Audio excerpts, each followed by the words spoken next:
Okay, thank you again. My second talk this morning is about pathophysiology of rotator cuff tear, mainly from the biomechanical point of view. This is my disclosure. We would like to know what causes the cuff tear.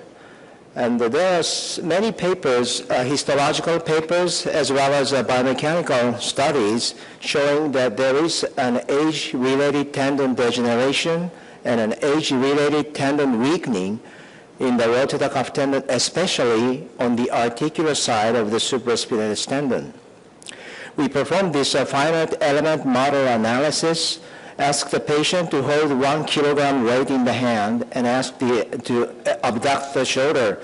And with this model, we see that as you abduct the shoulder, there's a stress concentration on the articular side of the supraspinatus tendon here, very close to the attachment to the greater tuberosity. And this stress is twice as large as that observed in the other part of the tendon. And in clinical setting, we see the articular-side tear, which the location of the tear is exactly the same as the stress concentration area. So this stress seems to be related to the occurrence of articular-side tear.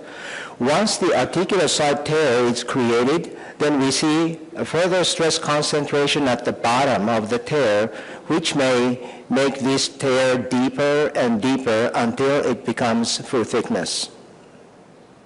Another factor is an Acromion Index. The humeral head is covered by acromion, and in the normal shoulder, the coverage is 64% on average. But in the shoulder with rotator cuff tears, it's 73%, significantly greater than the normal shoulder, reported by Niffler. And according to their explanation, the resultant force of the deltoid is pointing more medially if the acromial coverage is small. So as a result, the horizontal component is large, so less force is required to the rotator cuff to keep the head centered in the glenoid fossa. However, if the coverage is large, then the resultant force of the deltoid is pointing more superiorly, and as a result, the horizontal component is much less. So greater force is required by the rotator cuff to keep the head centered in the glenoid fossa. So this constant requirement of force may be related to the rotator cuff tears. We were very interested in this study, and we did this comparative study between the Japanese and the Brazilians, because Alberto Naoki Miyazaki was with us at that time. So we did this comparative study, and the Japanese are, as you know, 100% Asians, whereas Brazilians are European, African, Asian, Native American, and a mixture. So with this in mind, there is a significant difference in the Brazilian population, just the same as Niffler's report. However, in the Japanese population, we could not find any difference in the Acromion Index. So this may be related to the gene of the race. This is a dynamic MRI, and you can see the close relationship between the supraspinatus tendon and the undersurface of the acromion. And the Bigliani was the first to pay attention to the shape of the acromion, type 1 flat, type 2 curved, type 3 hooked. But it's not so easy to classify the acromion. For example, take a look at this. This is the same dry bone, but if you change the view direction, it may look flat or curved or hooked. The same thing, this is the same patient. If you take the MRI, the lateral slice shows flat, the middle slice curved, the most medial slice hooked. So it's almost impossible to say this is type 1 or 2 or 3. But instead, the location of the acromion seems to be more important in terms of rotator cuff tear. This was first reported by Zuckerman. He said in normal shoulder, the tip of the acromion is located about 10 millimeters posterior to the center of the glenoid.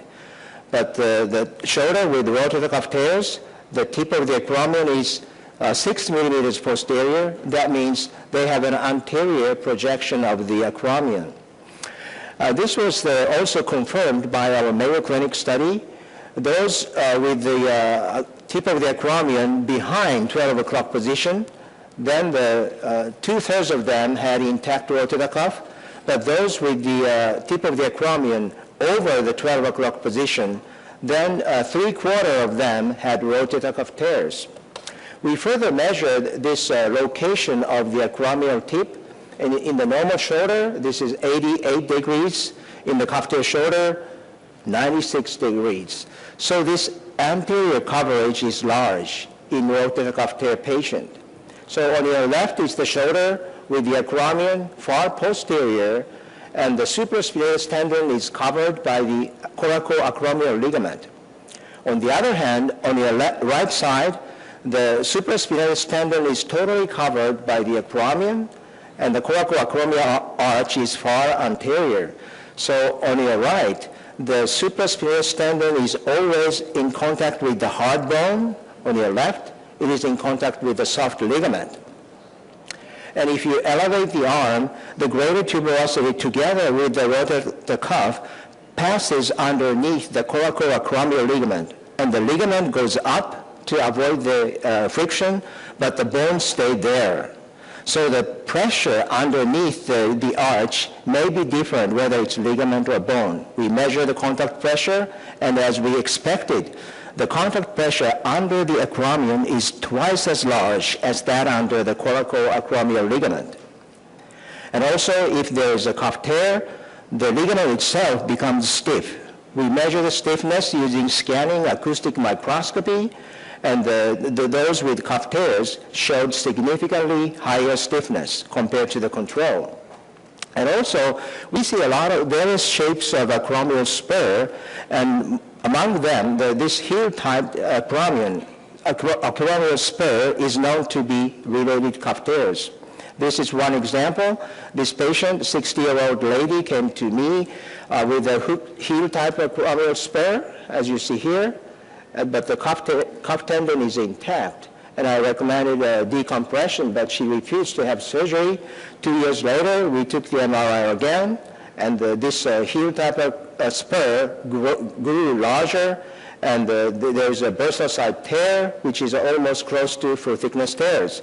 So we know that this mechanical friction between the acromion and the tendon is one of the factors that is related to bursal-side tear.